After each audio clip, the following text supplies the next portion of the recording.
J'ai décidé du jour au lendemain de partir. J'ai rien pris de mes affaires, j'ai informé personne de ma famille ou de mes amis. La France m'a apporté avant tout ma dignité et ma liberté d'expression et la sécurité. J'ai vécu des rêves et des cauchemars ailleurs. Tout ceci ne m'empêche pas d'être français, bien au contraire, ça me pousse, ça m'encourage à être encore plus enraciné dans mon nouveau pays qui s'appelle la France. La France fait partie de moi, je fais partie d'elle, c'est mon présent, c'est mon avenir, c'est mon engagement.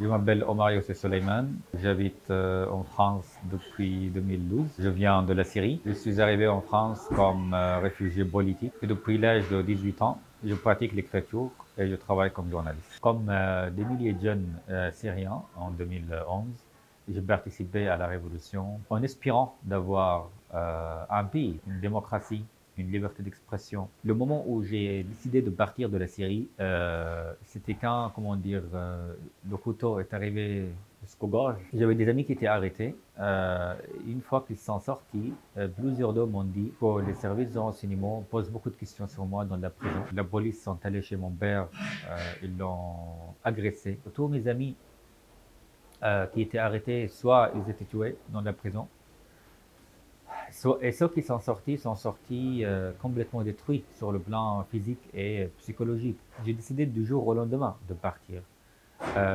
J'ai rien pris de mes affaires, j'ai informé personne de ma famille ou de mes amis. Une décision qui était très difficile, qui était être arraché, être déraciné du jour au lendemain. Pour moi, partir comme beaucoup de réfugiés, c'est de rester juste quelques semaines, quelques mois maximum, hein, ouais, en dehors de la Syrie. Je rentre une fois que la situation se calme, une fois que le régime tombe, une fois qu'il y a moins de risques. Arrivons en Jordanie, à Amman plus précisément, la capitale de la Jordanie. L'ambassade de France n'était pas mon premier choix. J'avais plusieurs possibilités. Aller par exemple en Allemagne. Et en Allemagne, c'était plus simple, plus facile au niveau de logement, au niveau de aide de l'État. Moi, je cherchais pas de vivre mieux ou de vivre, comment dire, tranquillement financièrement. Je cherchais vivre, être protégé, être en sécurité, c'était ça la priorité. Mais aussi, je cherchais la liberté d'expression avant tout. Et la France est connue par son soutien de la liberté d'expression, de la laïcité surtout, et aussi par mon attirance vers la littérature française que j'avais lue en arabe. Quand je suis arrivé à l'ambassade de France, c'était la première fois où je suis sur la terre française. J'étais en Jordanie, où j'étais agressé et harcelé par la police jordanienne. Je sentais à ce moment que j'étais, comment dire, traité par un État comme un être humain, comme un homme qui a des droits et qui a des devoirs qui méritent le respect. Les prisonniers ont envie de rire. Ils ont perdu les clés de la curiosité. Ils chargent le désir de vivre, de chaînes légères. D'anciens reproches les réjouissent encore.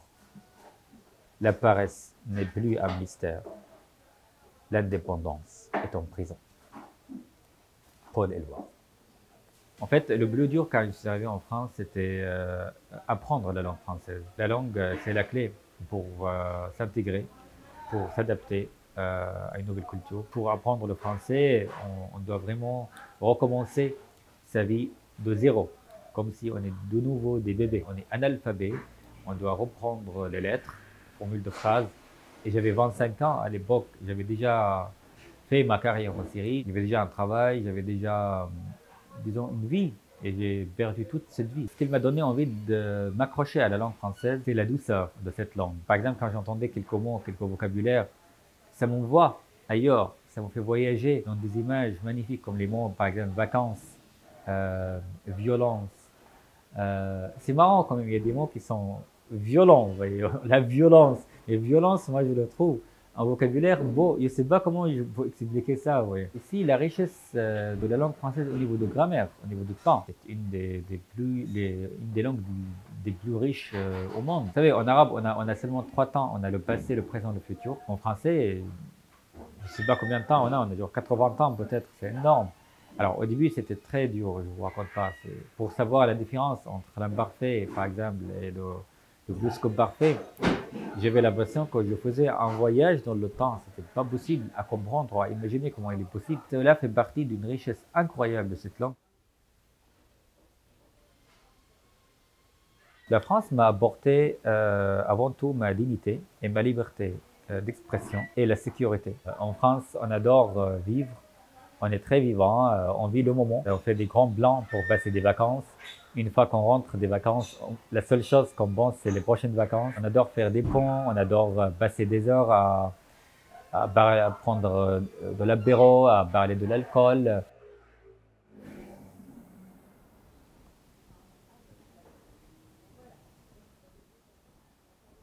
Une grande douceur à la française, oui. Il est situé à côté de Bastille et il est discret, que j'aime beaucoup. Il est presque invisible et j'adore les passages invisibles à Paris. Et d'un autre côté, il me fait penser d'une manière ou d'une autre au passage de Damas.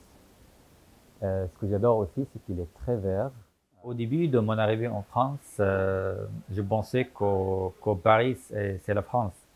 Mais en allant en Provence, j'ai compris que la France est beaucoup plus grande et beaucoup plus large et divers que Paris. Et la France, ce n'est pas Paris, sauf pour certains Parisiens. Ce qui m'a tellement étonné, c'est la diversité française entre l'Alsace et la Normandie, entre Charente-Maritime et le Sud, entre la Bretagne et l'Est. J'ai l'impression que c'est un voyage entre des cultures, des traditions, des modes de vie, des accents complètement variés et complètement différents. Du fromage, de la nourriture, les églises, les arts, même dans une seule ville, vous voyez, à Nancy, on a l'impression qu'on vraiment on voyage entre les époques. Il y a aussi d'autres villes comme Arles, oui, Arles j'adore, Marseille, Reims par exemple. Reims c'est une ville très remarquable au niveau artistique et architectural. On peut parler pendant des heures de la France en ajoutant qu'elle soit une république, des valeurs, des principes, de liberté bien sûr, mais aussi une histoire. Et cette histoire est tellement liée à la géographie française, à cette variété française, à cette richesse incroyable. Quand on vous dit le mot assimilation, vous pensez à quoi? Alors, l'assimilation, j'adore ce mot d'ailleurs. L'assimilation, je pense, pour moi, c'est de vivre, être plongé dans une nouvelle culture, dans une nouvelle société et en même temps sans abandonner sa mémoire. Pour moi, la priorité pour être français, pour être assimilé en France, c'est de croire ou considérer la France comme ma mère, comme ma nouvelle mère, je veux dire, comme mon propre pays que je défends. J'ai vécu des rêves et des cauchemars ailleurs. Tout ceci ne m'empêche pas d'être français, bien au contraire, ça me pousse, ça m'encourage à être encore plus enraciné dans mon nouveau pays qui s'appelle la France. Évidemment, il faut abandonner quelque chose pour s'intégrer. Je dis toujours que je pense et je rêve en français, mais je pleure en arabe. J'interviens dans les milieux scolaires parce que ça m'offre une nouvelle expérience. Et ce qui est le plus étonnant, c'est les échanges avec les jeunes venant de Proche-Orient. Malheureusement, beaucoup d'élèves trouvent que la France est un pays raciste dans lequel ils n'ont aucune confiance. La radicalisation de ces élèves, elle est vraiment haute parfois. Par exemple, à la suite de l'attentat de Samuel Paty, il y avait des élèves qui pensaient que l'assassin avait d'une manière ou d'une autre raison, car il voulait protéger la religion qui s'appelle l'islam. C'est horrible quand même comme théorie. Malheureusement, cela fait partie de l'islam politique, de la manipulation qu'on vit sur les réseaux sociaux. Les responsables de cet état sont plusieurs. Je pense que premièrement, c'est la maison où ils vivent, leur famille d'une manière ou d'une autre. C'est aussi l'État d'une manière ou d'une autre, parce qu'on n'a pas encore, je pense, suffisamment réagi contre le séparatisme en France. Dernièrement, on a vu l'interdiction de la baya. Enfin, on avait une décision stricte et ferme et claire contre cette tenue religieuse. Même en Syrie, par exemple, on le voit peu. On le voit surtout en Arabie Saoudite. Vous savez bien où on est, à la place de la République. J'étais ici au moment de la grande manifestation pour Charlie Hebdo.